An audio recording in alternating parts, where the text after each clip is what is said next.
जय गणेश जी, जय गुरु जी। आइए आज हम जानेंगे चतुर्थ खंड के सप्तम अध्याय के बारे में, जिसमें कि गणेश्वर के एक दंत होने के बारे में बताया गया है। आइए विस्तार से जानते हैं। इस प्रकार जामदग्नि ने परशुराम जी गणेश्वर की सूंड में घूमते हुए अंत में पृथ्वी के अंक में आ गिरे। उस समय उनको चेत हो गया तथा गणेश्वर कृत स्तंभन से भी वे मुक्त हो गए। तभी उन्होंने जगत गुरु शंकर प्रदत्त भगवान श्री कृष्ण के देव दुर्लभ स्त्रोत और कवच का स्मरण किया तथा समस्त शक्ति से संपन्न होकर अपने परशु से उन्होंने समस्त विघ्ननाशक गण अधिराज पर प्रहार कर दिया। किंतु गणराज ने अपने पूज्य पिताजी के अमोघ अस्त्र का सम्मान करने की दृष्टि से उसे अपने ही बाएं दांत से पकड़ लिया, जिसके फलस्वरूप उस तेजस्वी परशु ने गणेश जी का दांत मूल सहित काट दिया और वह परशु भृगुनंदन के हाथ में पुनः जा पहुंचा। गणेश्वर का दांत टूटते ही अत्यंत भयंकर शब्द हुआ। धरती आकाश के साथ समस्त दिशाएं कांप उठी, पर्वत हिल गए और समुद्र में ज्वार आ गया। गणेश्वर के मुख से रक्त का फव्वारा छूट निकला।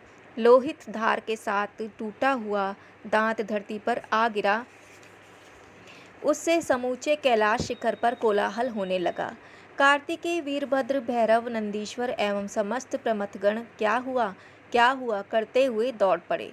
शून्य में देवता अत्यंत भयभीत हो रहे थे। भगवान शंकर उस समय निद्रित अवस्था में थे। उस शब्द से उनकी निद्रा भंग हो गई। गिरिराज नंदिनी ने वह शब्द सुना तो तुरंत दौड़ी आई और द्वार लोहित देखकर क्षुब्ध होती हुई बोली, पुत्र, यह क्या हुआ?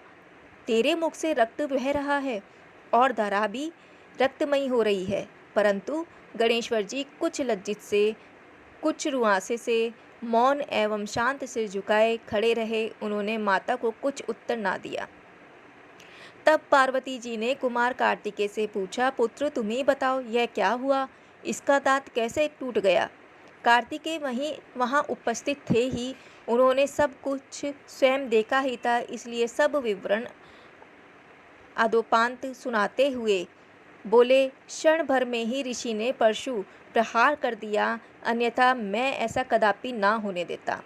इसी समय शिवजी भी वहाँ आ गए। पार्वती जी ने दुखित मन से इनसे निवेदन किया, स्वामी, आप समदर्शी हैं। मेरे पुत्र गणेश्वर और आपके शिष्य परशुराम में से दोष किसका है? यह निर्णय आप स्वयं ही कर सकते हैं। हे प्रभु, श्रेष्ठ कुल में उत्पन्न नारी तो अपने निंदित, पतित, मूर्ख, दरिद्र, रोगी एवं जड़पति को भी सदैव भगवान के ही समान समझती है। पतिव्रता नारी के तेज की समानता तेजस्वियों समेत श्रेष्ठ अग्नि और भगवान भास्कर भी नहीं कर सकते। इसलिए मेरे लिए भी आपके समान कोई नहीं है। तब आपके अतिरिक्त इसका निर्णय भी अन्य कौन कर सकता है? आइए आगे जानते हैं। उमा का परशुराम पर क्रोध करना। उधर परशुराम ने भगवान शंकर को देखा तो उनके चरणों में प्रणत हो भयरहित रूप से उनकी सेवा करने लगे। यह देखकर पार्वती जी ने परशुराम से कहा, महाभाग, हे राम, तुम महर्षि जमदग्नि के अंश से उत्पन्न परम सती देवी रेणुका के पुत्र तथा देवादि देव परमात्मा त्रिपुरारी के शिष्य हो। तुम्हारा मन शुद्ध है, इसलिए अशुद्धता का कोई कारण नहीं समझ रही हूँ।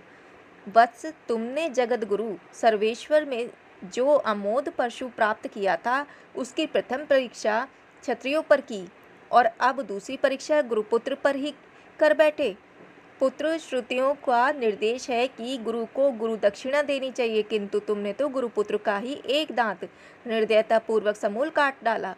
यदि यही अभिष्ट था तो फिर इसका मस्तक ही क्यों नहीं काट दिया?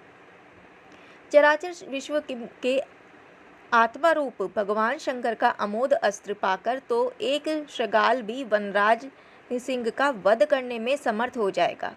देखो परशुराम, गणेश साक्षात श्री कृष्ण का ही अंश है। वह जितेंद्रिय पुरुषों में श्रेष्ठ होने के कारण तुम्हारे समान लाखों करोड़ों जीवों का वध करने में समर्थ है, किंतु वह हिंसा में विश्वास न करने के कारण कभी किसी पर हाथ नहीं उठाता। यही सभी देवताओं में प्रमुख होने के कारण ही प्रथम पूजा का अधिकारी बना है। परशुराम को निरुत्तर देखकर गिरिराज नंदिनी को क्रोध आ गया और वे मुनिवर को मारने के लिए प्रस्तुत हुई। यह देखकर भयभीत हुए परशुराम ने मन ही मन अपने गुरुदेव भगवान शंकर को प्रणाम किया और गोलोक धाम भगवान श्री कृष्ण का स्मरण करने लगे। आइए आगे जानते हैं वामन भगवान का प्रकट होने का वर्णन। तभी भगवती पार्वती ने अपने समक्ष करोड़ों सूर्यों के समान तेज वाले एक ब्राह्मण बालक को आता हुआ देखा। उसके परिधान छत्र, दंड, यज्ञोपवीत आदि सभी उज्जवल थे।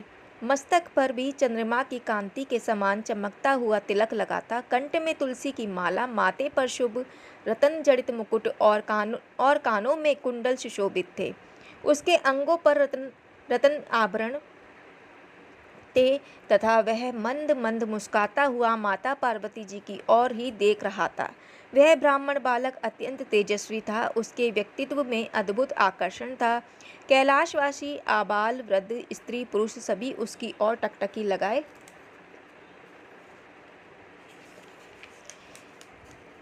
लगाए निर्निमेष नेत्रों से देख रहे थे। भगवान शंकर ने उसे देखते ही मस्तक झुकाकर प्रणाम किया। यह देखकर भगवती गिरिजा भी उसे प्रणाम किए बिना ना रह सकी। वस्तुतः वह साक्षात श्रीहरि थे। भगवान शंकर ने उनके विराजमान होने को रत्नमय ही सिंहासन प्रस्तुत किया। उनके स्थित होने पर विविध उपचारों से पूजन एवं स्तवन किया। उस पूजन से संतुष्ट हुए भगवान श्रीहरि ने गंभीर स्वर में कहना आरंभ किया, चंद्रमौली, यहाँ की वर्तमान परिस्थिति के कारण मुझे यहाँ आना पड़ा है। मैं नहीं चाहता कि मेरे किसी भक्त का कहीं कुछ अमंगल हो और इसलिए मेरा सहस्त्रार सुदर्शन उनकी रक्षा में सदैव उपस्थित रहता है।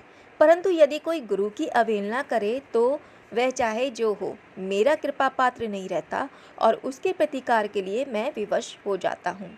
गुरु विद्या और मंत्र को देने वाला मैं होने के कारण इष्ट देव से भी 100 गुना श्रेष्ठ है। इसी कारण गुरु से अधिक कोई देवता नहीं माना गया है।